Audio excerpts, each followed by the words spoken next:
Alien girl saw the symbol on my old uniform and knelt down. This symbol, you are the one, she said.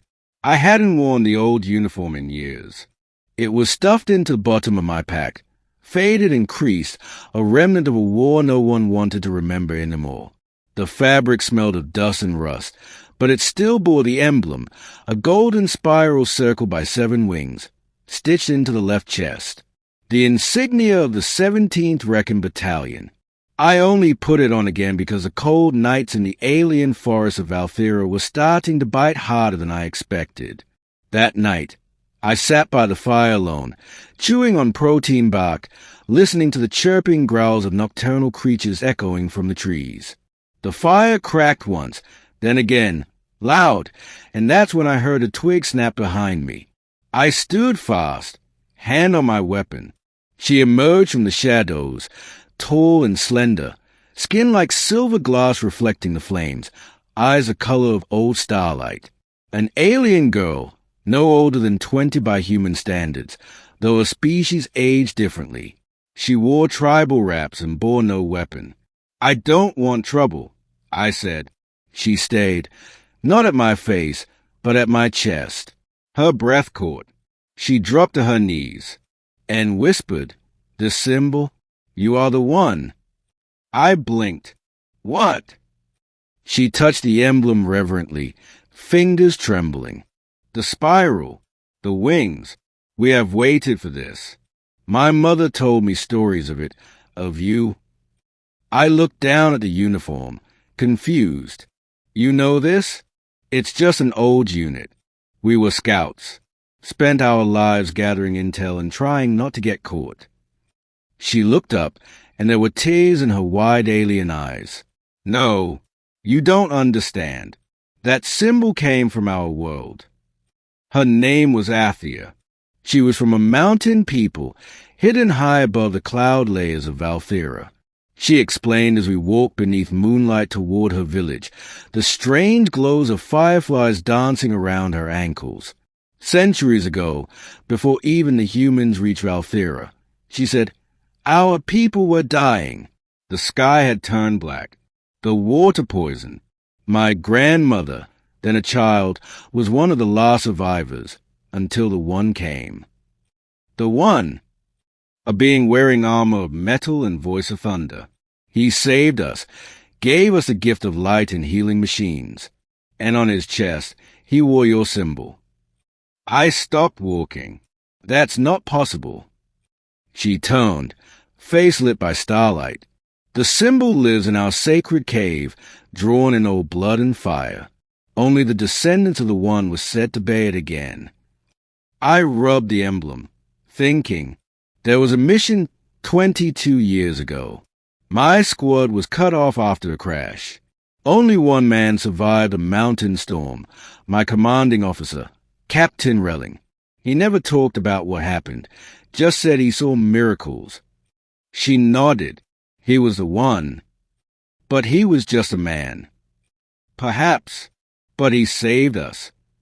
The village was unlike anything I'd seen, built into the side of a cliff, glowing with warm light from crystalline torches. They welcomed me in stunned silence. The elders came out, and one of them wept just seeing the insignia. They called me heir of the Skyfire. That night, they held a feast. I tried to explain, again and again, that I was just a former soldier, nothing special. But no one would listen. To them, I was a return of a savior. Later, when the fires died down, Athia brought me to a hidden place, the sacred cave.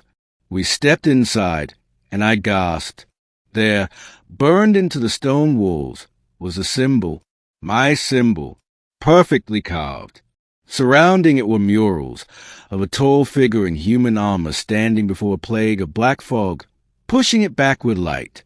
He came from the stars, Athia whispered, and he gave us 3 gifts, fire that heals, light that does not burn, and a promise. What promise? That one day, when the black fog returns, so will his kin, and they will finish what he began. That night, I couldn't sleep. I stared up at the stars, wondering, Was it possible? Had Captain Relling really done all this? Saved an entire civilization? Left a legacy that would one day become mine? And more importantly, with the black fog coming back, I got my answer the next morning. A scream shattered the dawn. I rushed to the cliffside and saw it.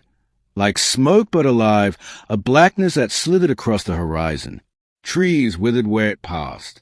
Birds dropped from the sky. The fog had returned. Panic surged through the village.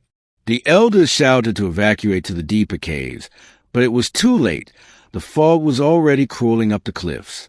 Athia grabbed my arm. "You are the A. You must awaken the light." "What light?" "I don't have anything." She pulled me to the temple. At the center was a stone pedestal with a golden capsule, untouched for decades. She whispered a prayer. The capsule hissed open. Inside was a device. Compact, sleek, and strangely familiar. "Relling's legacy," she said. "Only one bearing his mark can activate it." I reached for it. My fingers trembled. As soon as I touched it, the device glowed, humming with energy. A spiral of golden light expanded, wrapping around my arm. It felt warm, alive, powerful.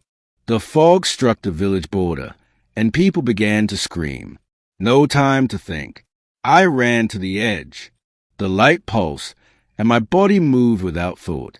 I raised my arm, and the spiral expanded into a shield of radiant energy. The black fog shrieked as it touched the barrier. It retreated like a wounded animal. The villagers watched in stunned silence.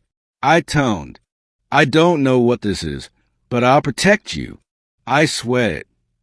Athia stepped forward, eyes wide with awe. "You are the one." The battle raged all day. The fog came in waves, hissing and twisting, trying to slither past the shield. But each time, I stood firm. The device grew hotter, burning into my veins like fire, but I didn't stop. When night fell, the fog retreated entirely. The cliffs were safe. The people cheered. I collapsed. When I woke, Athia sat beside me. "You did it," she said softly. "The prophecy is fulfilled." I tried to sit up. "I'm not a savior." She smiled. "No. You're something rarer, a man who stood when others would have run." She reached out, touched the symbol on my chest once more. "Perhaps the universe does not send gods. Perhaps it sends people like you." They built a new mural in the sacred cave. This time, the figure bore my face. I didn't ask for it, but I didn't protest either. I stayed, helped them rebuild, taught them what I could. And every night, when the stars came out and the fires burned low, I'd look down at that old uniform, now patched and mended, the symbol brighter than ever, and I'd remember the girl who knelt before me and said, "You are the one." Maybe she was right. Maybe I had always been.